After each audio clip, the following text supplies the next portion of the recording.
La Honda Prélude est un des modèles les plus populaires parmi les propriétaires qui veulent customiser leur voiture. Le coupé est toujours une excellente base, mais cette version de 1992 est peut-être l'une des plus charismatiques avec à la fois la carrosserie et l'intérieur plein de personnalité. Patrick est le propriétaire de cette voiture qu'il a décidé de retoucher entièrement avec des détails exclusifs. Le plus frappant, c'est cette peinture vert Hawaï, une couleur qui recouvre non seulement la carrosserie, mais aussi de nombreux éléments extérieurs. Ceux-ci comprennent un kit carrosserie complet, avec pare-choc avant et bas de caisse, ainsi qu'un arrière spectaculaire que nous verrons dans quelques instants. Sur l'avant, les grilles ont aussi été remplacées par des composants en métal, de petits détails qui rehaussent l'aspect sportif. L'arrière a un énorme aileron dont l'aile principale a été enlevée. Le résultat est très impressionnant. Et pourtant, il ne fait pas d'ombre au bouclier arrière qui est relativement bas avec un trou pour le tuyau d'échappement. Bien sûr, une customisation de ce genre ne serait pas complète sans des feux arrière type Lexus. En matière de silhouette, certains autres aspects sont à noter, comme la décoration Too Fast Too Furious avec ses deux bandes noires qui courent sur les flancs ou les Lambo Doors qui donnent toujours une touche efficace. Il y a deux détails qu'aucun vrai fanatique ne pourrait manquer. Le châssis rabaissé avec suspension plus courte et les jantes, un modèle de 17 pouces importé directement de l'atelier Tenzo Air au Japon et laqué noir avec une teinte du catalogue BMW.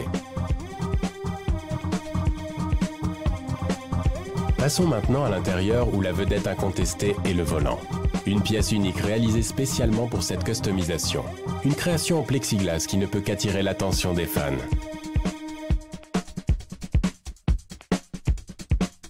Autour de lui, il y a une console Xbox et d'autres éléments pour jouer ainsi qu'un navigateur Pioneer, des cadrans pour gérer les composants moteurs, etc.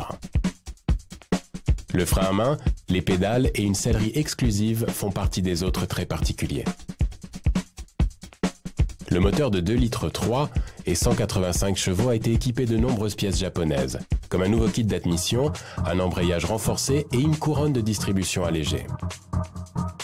Les bougies et leurs câbles sont neufs, tout comme l'échappement. Au total, près de 215 chevaux attendent sous la pédale d'accélérateur.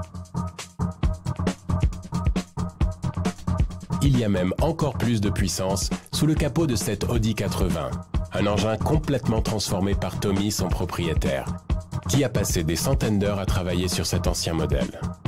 Ici, il n'y a pas de grandes modifications sur la carrosserie comme il n'y a pas non plus d'éléments sur mesure.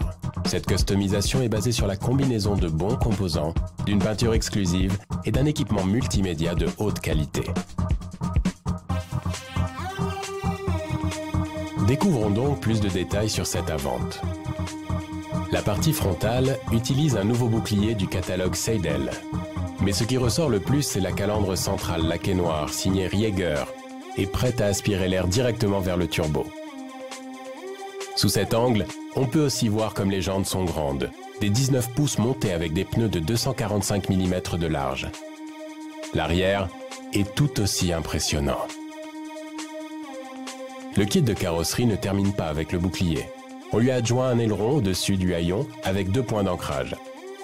La carrosserie est entièrement peinte en vert avec une finition parfaite. Les feux arrière sont des réflecteurs blancs de marque Ella qui étaient très populaires au milieu des années 90 sur les voitures du groupe Volkswagen Audi. Leur apparition ici donne une touche rétro ainsi qu'un parfait complément esthétique. À l'occasion, une caisse de type familial n'a pas grand-chose à voir avec les modèles sportifs, mais la fonction ici n'est pas seulement esthétique. Dans le coffre, il y a tout un tas d'équipements audio avec bon nombre de haut-parleurs. Le côté visualisation est lui aussi important, avec 2 écrans intégrés à l'arrière des appuis-têtes et un autre intégré dans la console centrale. Au poste de pilotage, on retrouve un volant Sparco et la sellerie est de la même couleur que la carrosserie.